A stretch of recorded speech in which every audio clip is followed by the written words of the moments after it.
29th. There have been some questions have been raised as to why we are again meeting why we met on June the 26th. When the Monetary Policy Committee met on May 29th, they had the information that they had before they made the decision to maintain the CBR unchanged at 9.5 was a situation where the inflation rate seems to be improving, and the prospects for lower inflation looked quite imminent. The inflation rate, when they met, had actually declined from 9.2% in March to about 7.9%. And that reduction, actually, in most of the items in the CPI did actually decline. For example, fuel prices had declined from roughly 13.4% to 13.2%. Food prices had also declined quite significantly from 13.4 to roughly 10.1. And equally important was the non-food, non-fuel price that had reduced from 4.4% to 4.1. So from that perspective, the Monetary Policy Committee then was of the view that inflationary pressures had decreased and the prospects going forward were quite positive.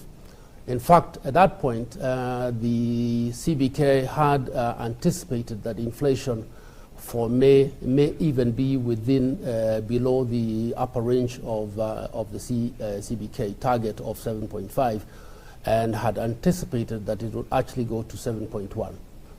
So on the basis of that, the MPC, the Monetary Policy Committee, therefore decided to leave the rate unchanged at 9.5. So I think that was the right decision at that point, given the information that was available then.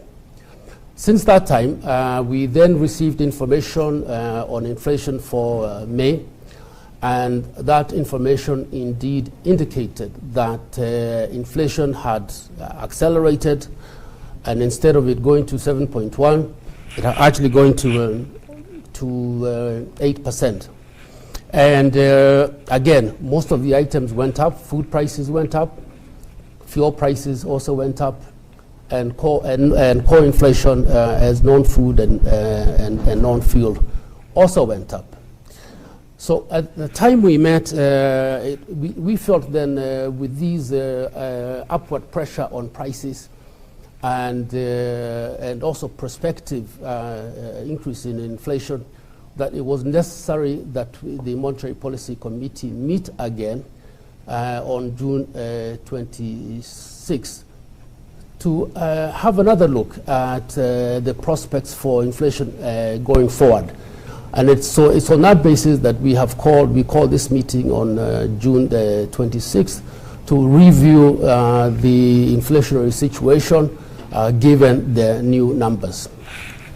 So that was just to give you a background as to why we had a meeting of the MPC, basically that was called before the next cycle of meetings, which is expected to be in July. So with that, let me now try and give you a presentation on the factors and the reasons that went into why we had to raise the CBR rate from 9.5% to 10.5%. The MPC noted sustained inflationary pressures and increased risks to the inflation outlook, elevated global risks, and their potential impact on the domestic economy. The MPC thus concluded that there was scope for further tightening of monetary policy to anchor inflationary expectations. And let me just add here that obviously the mandate of the central bank is to implement monetary policy with a view to containing or stabilizing prices. And in my view, inflation is almost like a tax, because it reduces everybody's real incomes.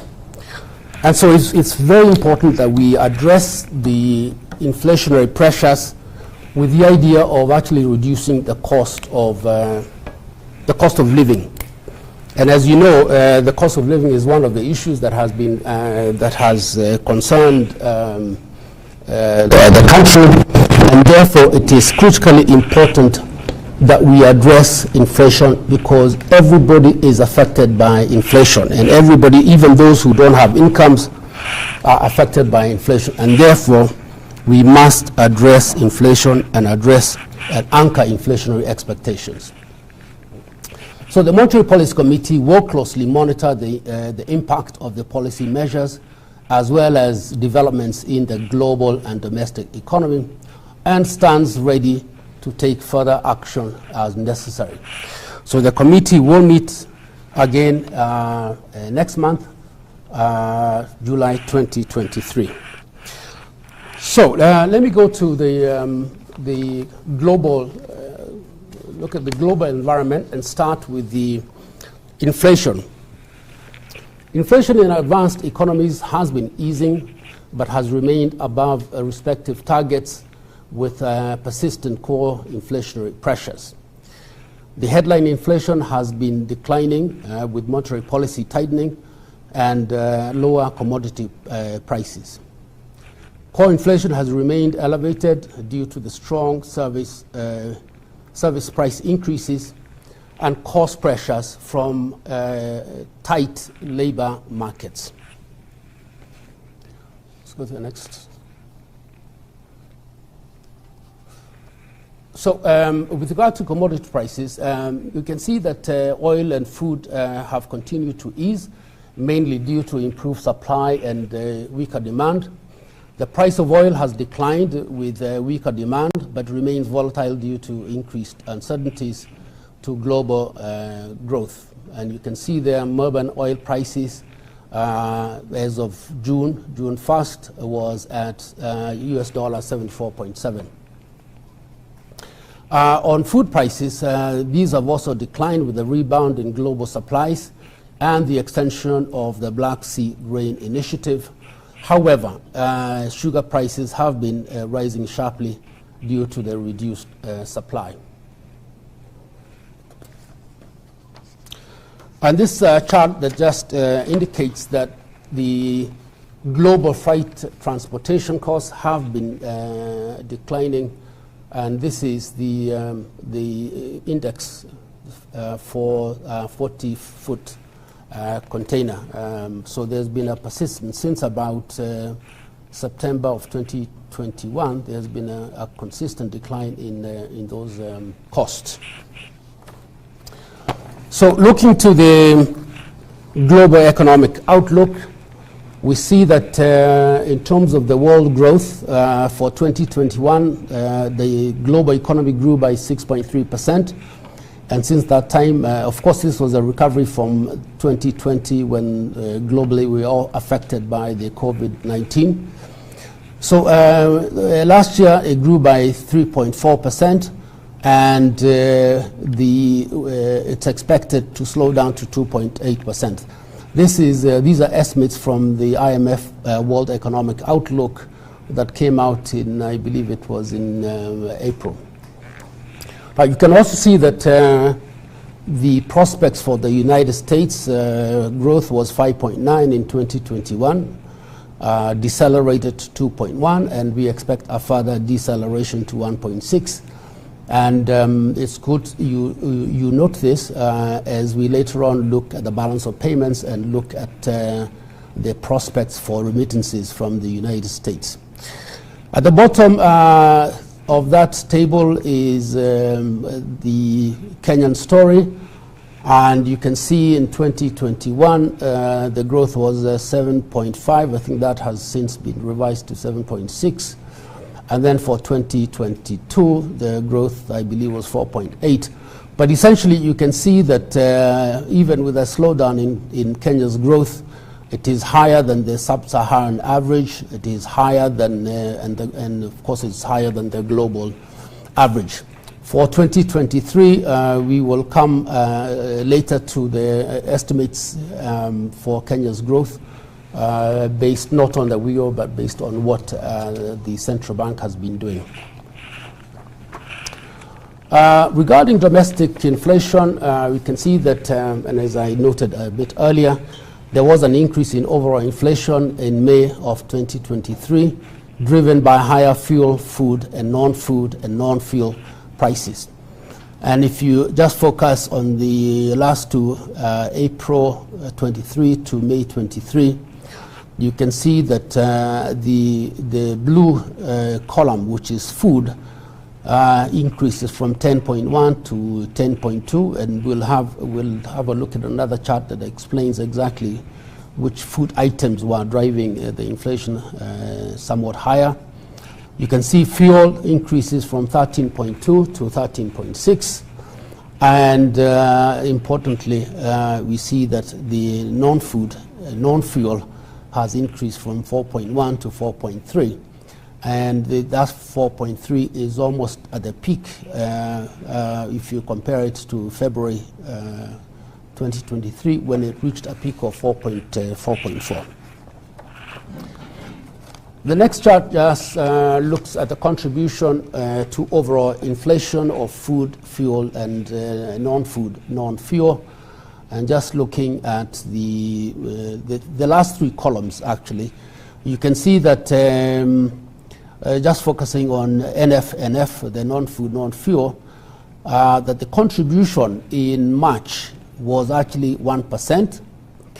The contribution from fuel was 3.2%, and the contribution from food was 5%.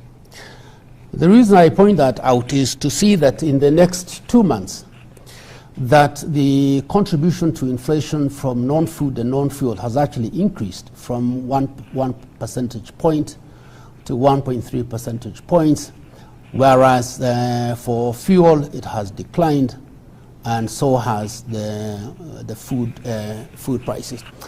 I distinguish between non-food, non-fuel from fuel and food, because to a certain extent the monetary policy, central bank's monetary policy, has more direct impact on non-food and non-fuel. And so we'll see whether there's another chart that shows actually the development of non-food, non-fuel over the years. In fact, this is it. You can see that the non-food, non-fuel inflation has increased, indicating persistent underlying inflationary pressures in the economy. And you can see for quite some time, from actually from August 2019 to only recently, perhaps even June 2022, that non-food, non-fuel inflation was actually below 3%. And below 3% is what we believe is consistent with an overall inflation of 5%. So the fact that we are now above 4% is very high and shows persistent inflation, and that's why explains part of the reason why we had to take very strong measures in order to contain this inflation and to address inflationary pressures. The next. And this one just indicates what the main drivers of food inflation are. And if you look again from April to May, we can see that what is actually driving the food inflation from 10.1 to 10.2 is actually vegetables. Non-vegetables have actually been declining. I think we have a chart that is coming up that will show you the developments in prices of non-vegetables. But here you can see between April and May, you have an increase in the contribution of vegetables from 1.4 to 1.9, whereas the contribution for non-vegetables actually declines from 8.7 to 8.4.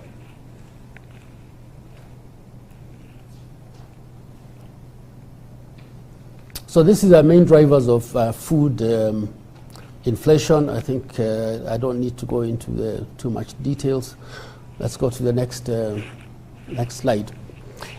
So this is the contribution of prices of we've looked at the 4 key food items: wheat, maize, milk, and edible oils. And you can see since about September of 2022, there's been a downward trend in the contribution of these 4 items into the food inflation, and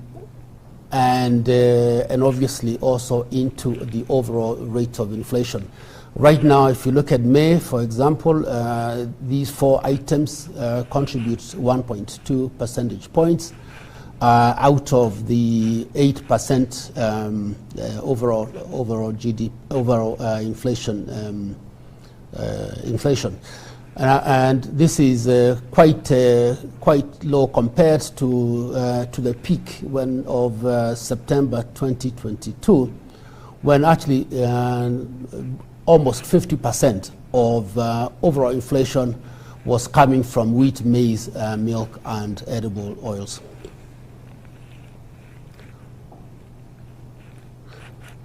So this is just a focus on sugar prices, because sugar prices have shown a trend of being very high.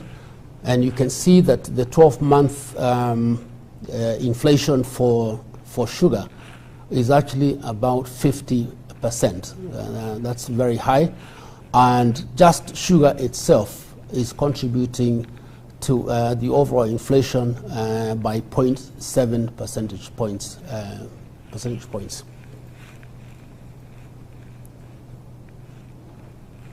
Now, expectations, inflationary expectations. We were very concerned about inflationary expectations, and the reason why we were concerned is if you compare what the respondents in this survey were saying between May and June.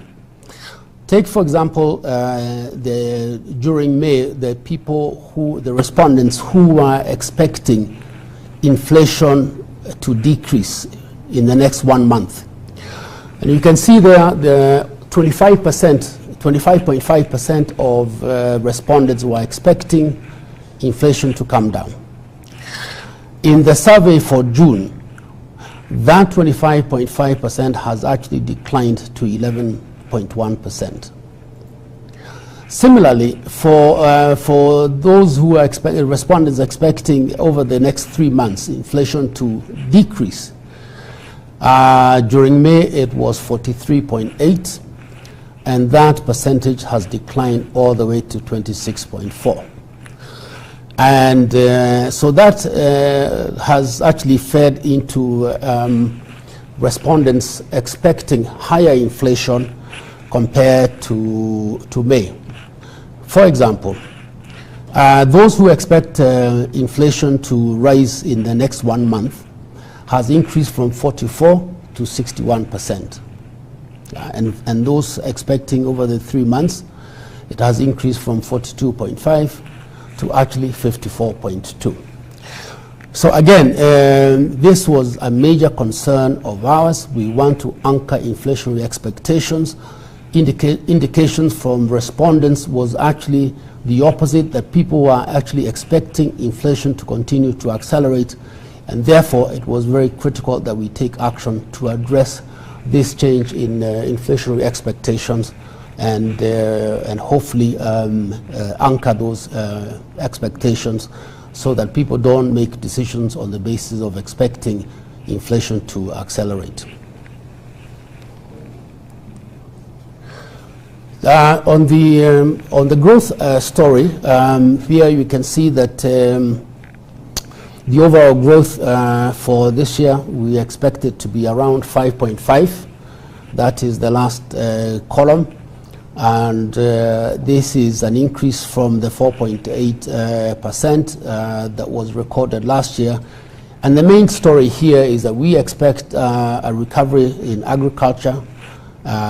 It contracted last year by 1.6. This year we expect an expansion in agriculture. I think the rains have been quite quite robust so far, and so therefore we expect agriculture to recover. We also expect services to remain robust at 6% compared to 7% last year. And so generally we are quite bullish and positive on the growth prospects for this coming year.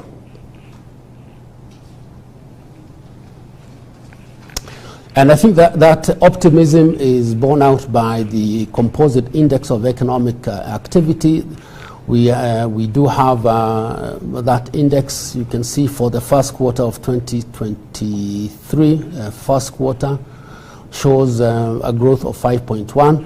I think that is consistent with what we expect, the 5.5% growth that we expect for the whole year.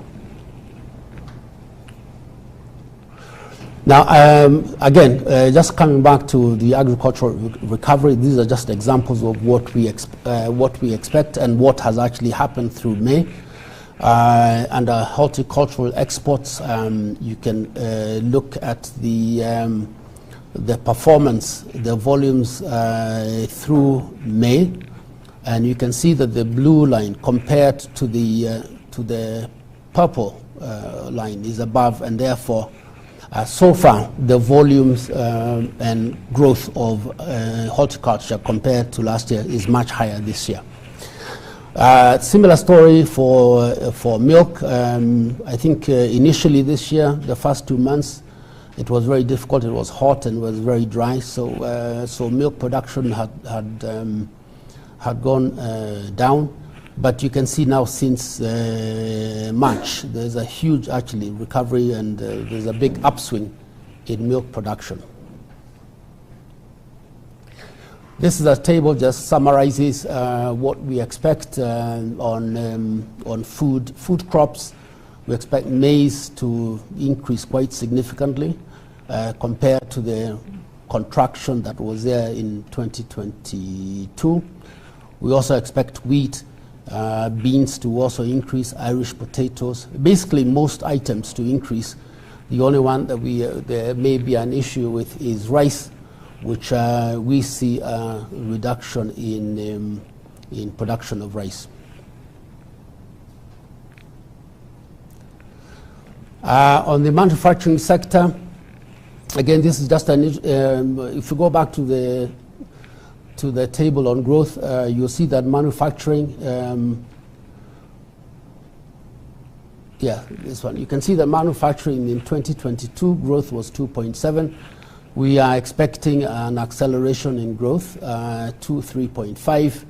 And the charts, go back to the charts, is just an indication or proxy for higher manufacturing activity. And you can see that total power consumption in the first 5 months, which is represented by the purple line, is well above the blue line. And similarly for the trend of large power consumers, the same pattern is there, that consumption in 2023 is above, in fact it is above all other years, 2022 and 2021.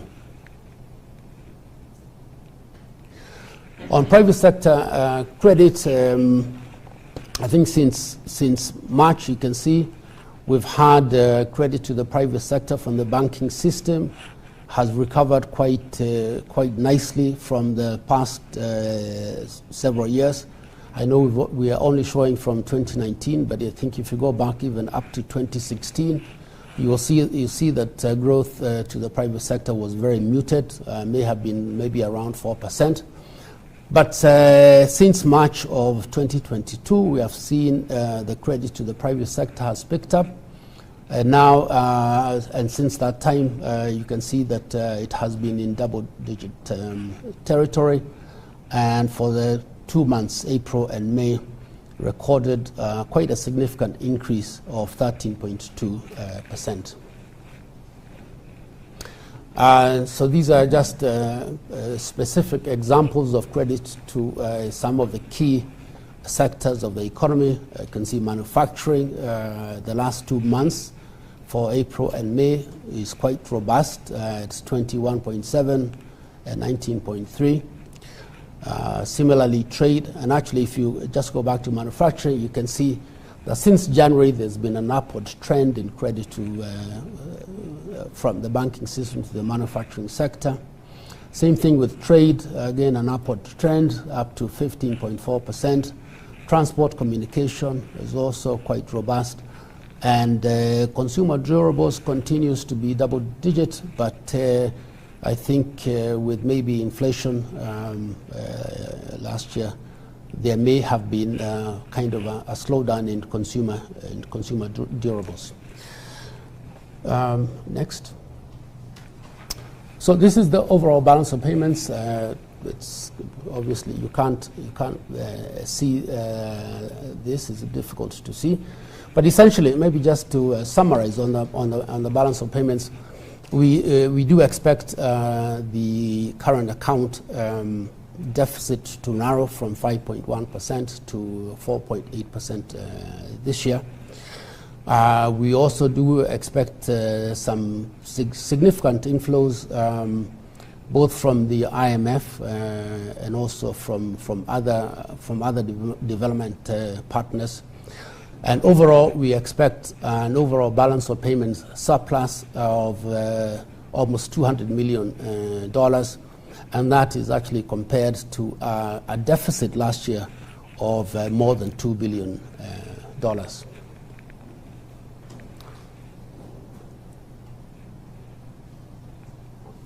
So this is a chart again showing exports and up to, it shows up to the year up to May, and from May of 2022 to May of 2023, I believe the growth rate is 5.5%.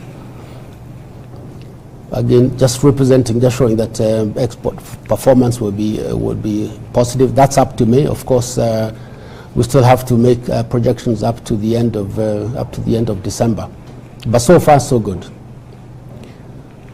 On imports, I believe.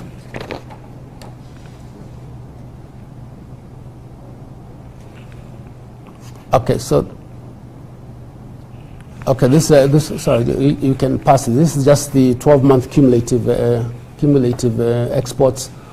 This is also the 12-month cumulative imports in terms of dollars. Just giving you different categories of imports: oil, chemicals, manufacturing, machinery, and others. Next slide. Travel receipts. Here you can see a significant recovery in travel receipts over the first 5 months. And indeed, if you look at the purple line of 2023, or the purple columns, you can see all of them from January, February, March, April, and May. They are all significantly higher than during the previous years. On transport receipts, here they're still robust, but not as high as in the previous year. Again, here's the diaspora remittances. These have been a very steady source of foreign exchange, and you can see every year there's been a significant upward trend. For 2022-2023, there's a bit of a flattening out, and as I indicated earlier, most of about 57% of remittances come from the United States. And as we saw in the earlier table, where the growth of the U.S. economy is actually slowing down from 2.1 to 1.6.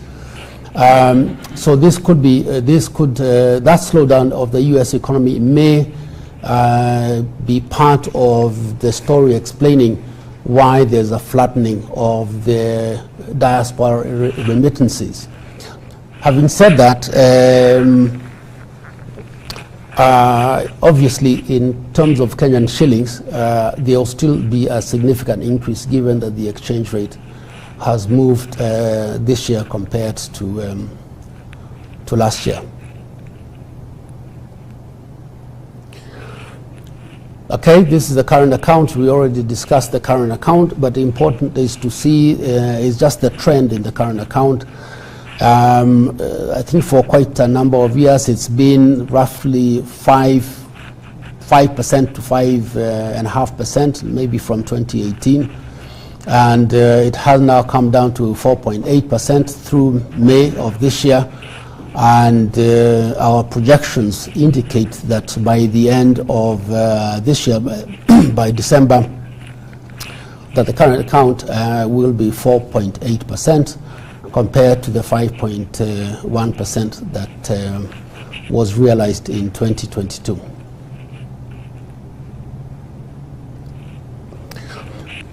So this is the CBK's usable foreign exchange. The current level as of June is 7 billion, almost 7.4 billion, and that's equivalent to 4.07 months of import cover. It's consistent with our statutory requirement, and it's fairly robust in terms of being a buffer against external shocks.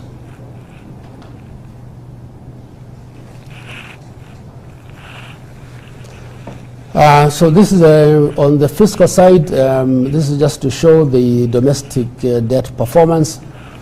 You can see that we were able to mobilize resources of up to 436 billion compared to a target of 475 billion.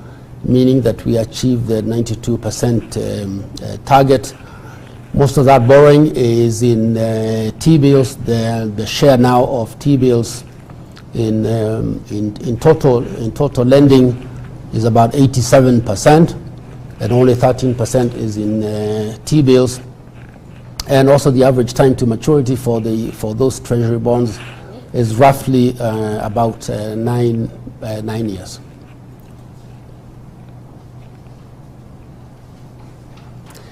On fiscal performance, this is a fiscal consolidation plan. You can see from 2020 to 2021 when the overall fiscal deficit was 8.2. It has been declining every year. This year, that ends this month, the deficit is estimated to be 5.8%. This includes the second supplementary budget and the budget that has been approved by Parliament, and the accompanying fiscal finance act will result in a further narrowing of the fiscal deficit to 4.4% of GDP, and over the medium term we expect the deficit to narrow further to 3.6%. And all this will be with the idea of reducing the overall debt to GDP towards a sustainable level. And as you know, the Parliament has now agreed to having a debt anchor of 55% of net present value of debt to GDP.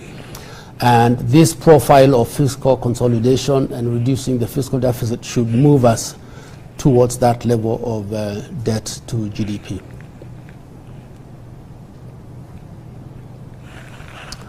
That's the fiscal framework. The numbers are not very clear,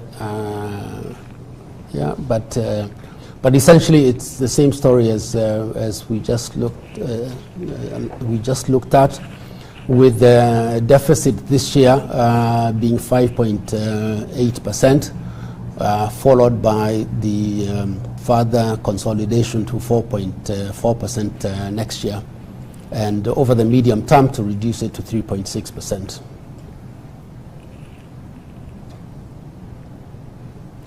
So I think that's it, and thank you very much.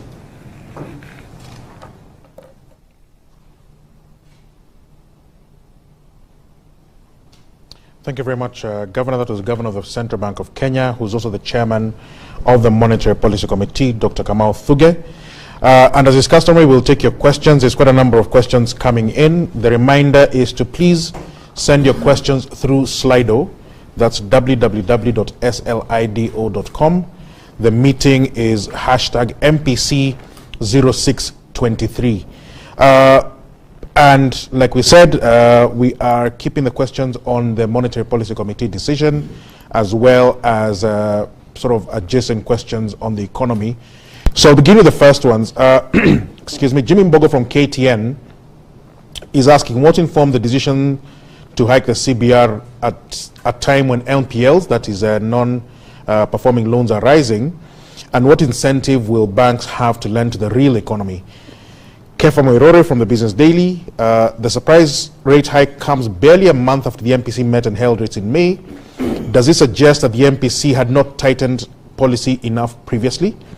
Charles Moniki from the Business Daily, what is your outlook on inflation, considering that the VAT change on fuel and possible food price jump on the end of the Black Sea Grain Initiative next month?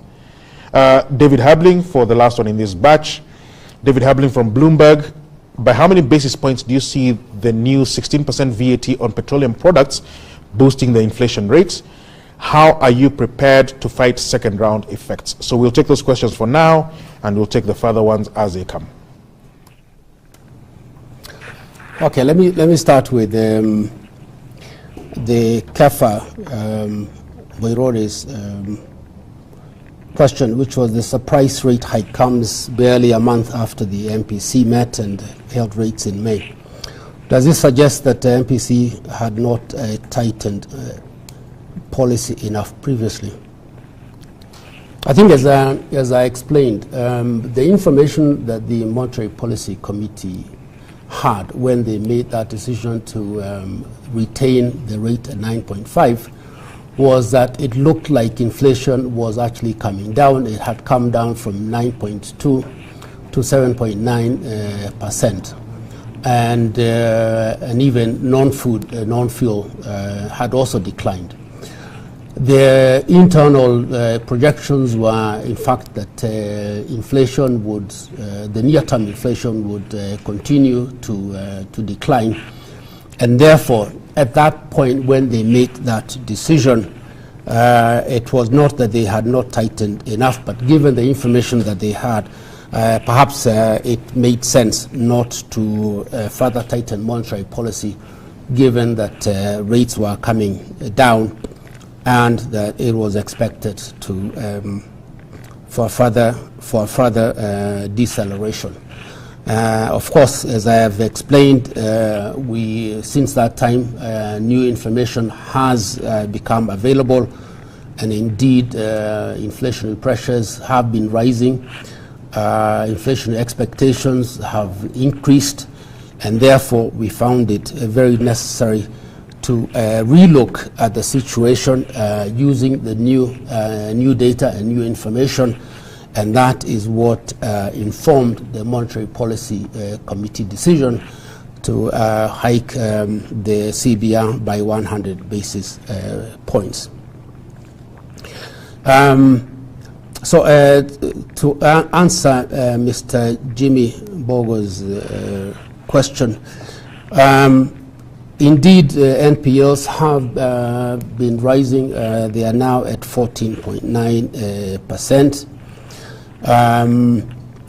Now, it's important to note part of the reason for why the NPLs have been increasing. They are broadly, I would say broadly, they're into two areas. One is a business environment, and the other is the fact that the government, the national government as well as county governments, have not been paying some of their suppliers. Now,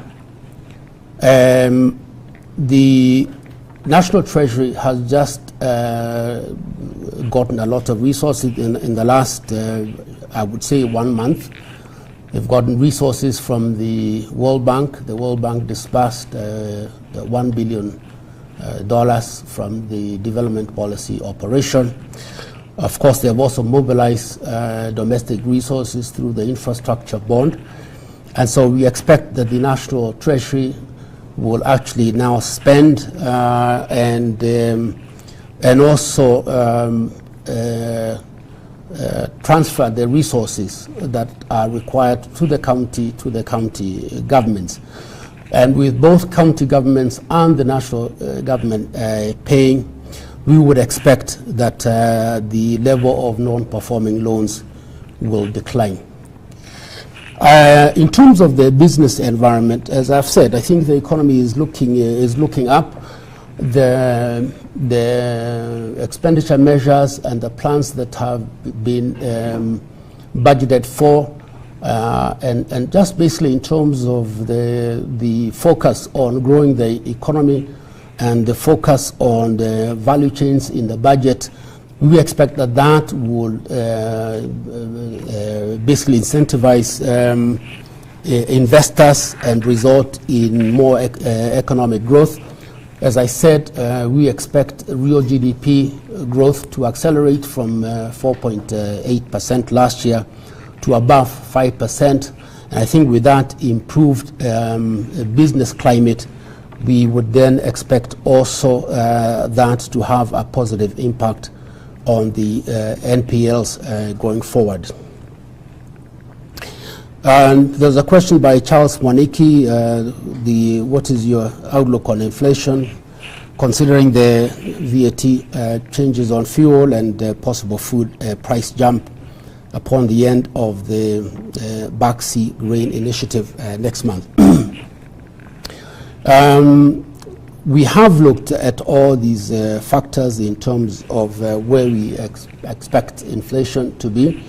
And we do think, for example, on the issue of the VAT, obviously there are also offsetting factors, as you are aware, that the import declaration fee has been reduced from 3.5 to 2.5. And similarly, the Rural Development Levy has also been reduced from, I believe it's to 2% to 1.5.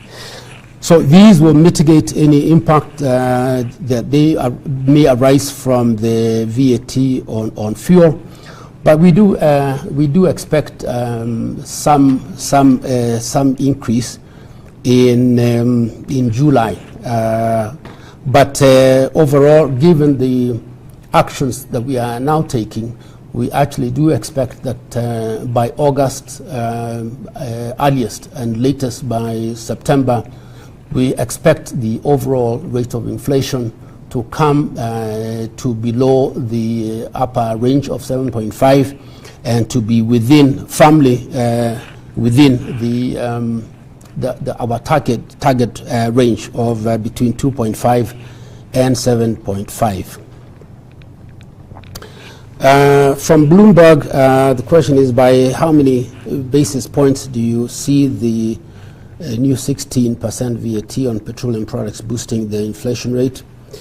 And how are we prepared to fight second round effects?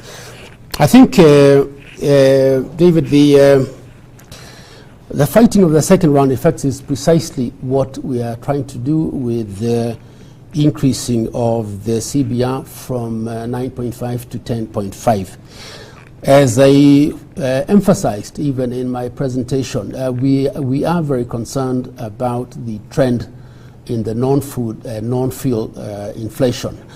For some time, it has been below 3%. It is now above 4%.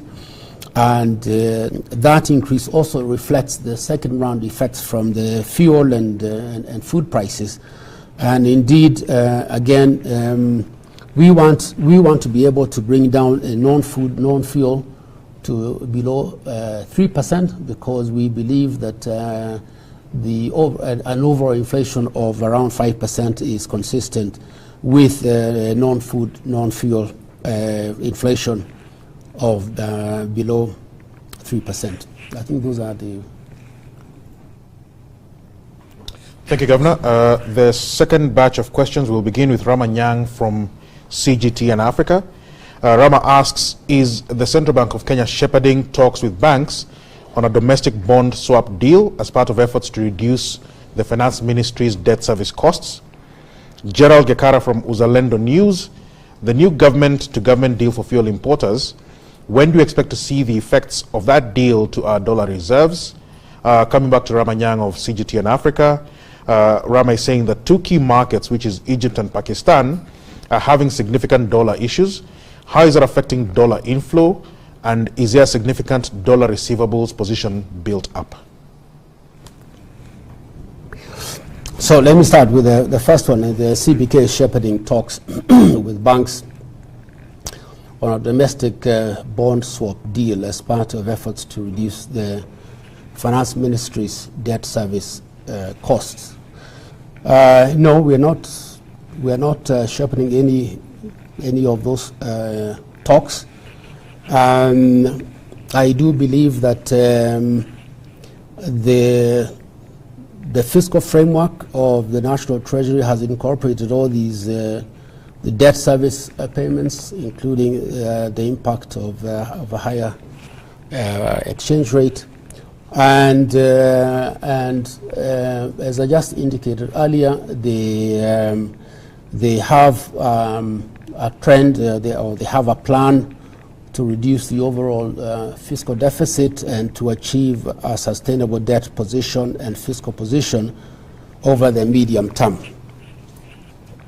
On the issue of the new government-to-government deal for fuel importers, when do we expect to see the effects of that deal to our dollar reserves? I think the government-to-government or the G2G deal on fuel importers has obviously helped in terms of reducing pressures on the exchange rate.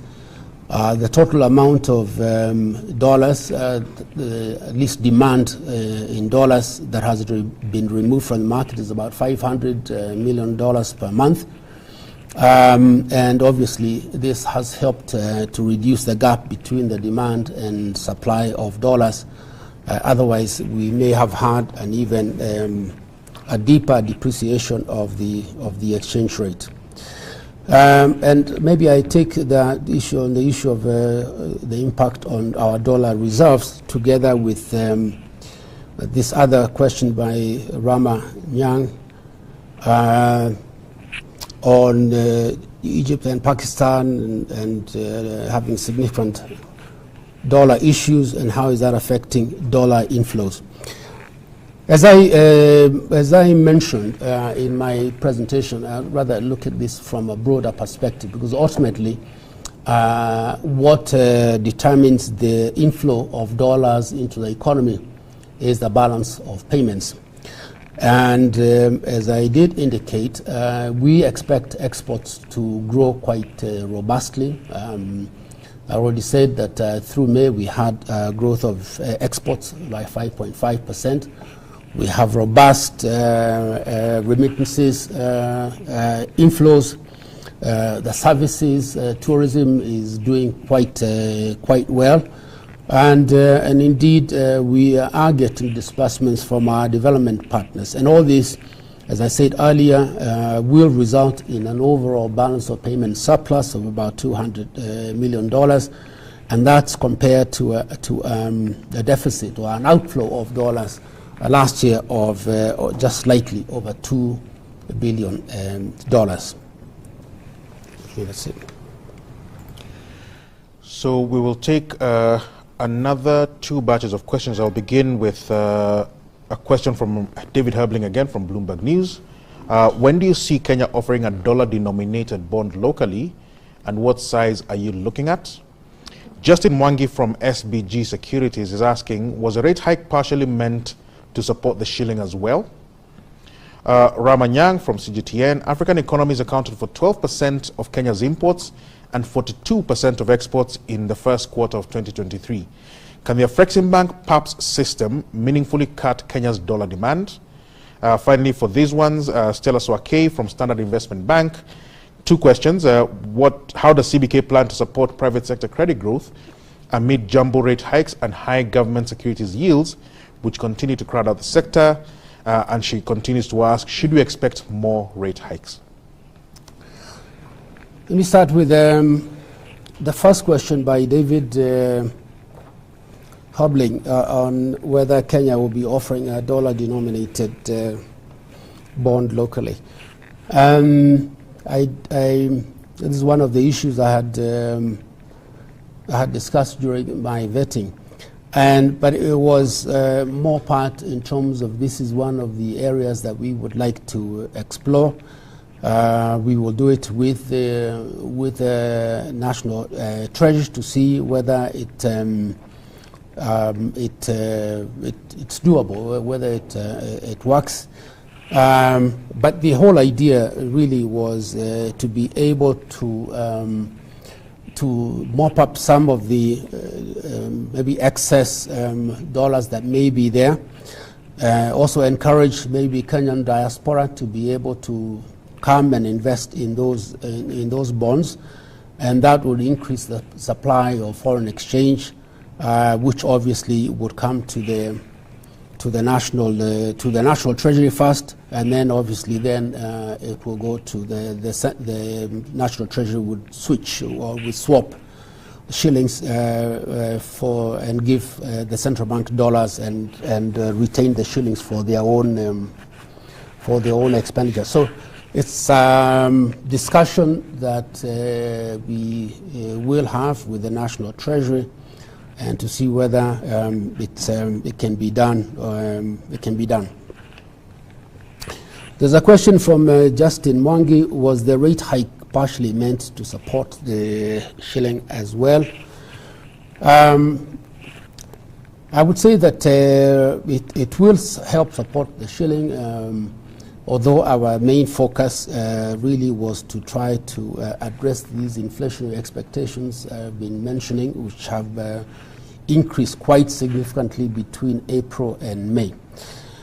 However, by the very fact that the CBR rate is higher, we would expect maybe even to attract foreign exchange to come into Kenya, and that could help support the Kenyan shilling. On the issue of the Afri-Exim Bank and whether that would immediately cut Kenya's dollar demand. We're in the midst of discussions with Afri-Exim Bank on how we can join this Pan-African payments and settlement system. Of course, as you know, we do have our own East African payments and settlement system, but definitely the PAPs would reduce the demand for dollars, and so we are looking very much forward to that discussion and how we move forward towards our PAPs in light of moving also towards the African continental free trade area. There's a question here by Stella. Whether the borrowing by the government will continue to crowd out the private sector, and should we expect more rate hikes? I think, Stella, if you look at the fiscal framework, especially for 23-24, and perhaps we'll have another discussion on this, because I believe that the estimated or the projected borrowing by government for the next financial year will be significantly less than this year, and significantly less than was indicated in the budget policy statement. And because it's so much lower, I do expect that as the government reduces its borrowing requirements, the banks will turn to lending to the private sector. So I am not so much concerned now about whether the government will crowd out the private sector, given the proposed reduction in the fiscal deficit from 5.8 to 4.4%, and over the medium term to 3.6. In fact, I think that fiscal consolidation plan will actually be crowding in rather than crowding out the private sector.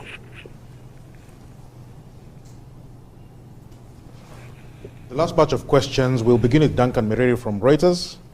He is asking the governor to comment on the disparity between the policy rate and the yield curve, where Government of Kenya debt auctions are recording yields of more than 14%. Julian Zamboko from NTV Kenya asks how the numbers looking from an output gap standpoint, and how do you see this defining the MPC's conduct in the near term? Eric Mokaya from Mwango Capital, what impact do you expect on the economy and on inflation from the Finance Act 2023? And finally, Aristarchus Kuria from Neofin Entrepreneur, per your Parliament's vetting closing remark, first, when do you expect to have the microfinance bill passed? And two, your views on the MFB sector for transformation and transition. Maybe I can start with Bwana Kuria. This microfinance bill, we submitted to Parliament actually last year, was submitted by Treasury last year. It had been approved by Cabinet, but Parliament has not moved on it. So indeed, I did mention it during my vetting, and we will, as CBK, be following up with the chairman of the Finance Committee to see how we can expedite this particular bill, because we obviously see the microfinance as a key sector for financial deepening and for financial inclusion as well. On the issue of the inflation arising from the Finance Act, I think I already addressed that. There are mitigating factors, but essentially we have looked at all the impact arising from the Finance Bill, Finance Act, now that it's an act. And so the actions that we have taken to raise the CBR rate is actually to address any potential impact those measures might have on inflation. Mr. Julian Amboko talks about how the numbers looking from an output gap standpoint, and how do you see this defining the MPC's conduct in the near term.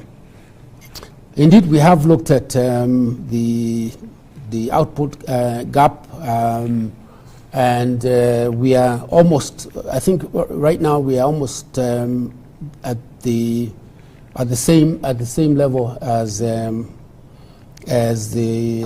long-term growth of the economy. So the output gap is not that very much different. In 2020, obviously there was a big gap because of the COVID-19. Domestic production and real GDP growth actually was negative, and therefore was well below the trend, the long-term growth. So going forward, we believe that the real GDP growth is moving towards the long-term trend, and therefore there's a convergence in the two, and we really don't see the output gap being a determinant on whether we are going to raise interest rates or not, or in the sense where the real GDP growth maybe exceed the long-term growth and therefore exert inflationary pressures on the economy. We do see them right now going in pace, the two of them, without too much aggregate demand being over the long-term growth of the economy. There was a question about the disparity of the policy rate and the yield curve, where GOK debt actions are recording yields of more than 14%. Again, as I just indicated, I think the yields will slow down. I think as we go into the next financial year with enhanced revenue collection, with actually a cut in expenditures in terms of GDP and in terms of reducing the government borrowing from the domestic economy, we expect yields actually to stabilize and perhaps even come down during the course of the year, and then we can see some kind of a convergence between the policy rate and the yields on the government debt.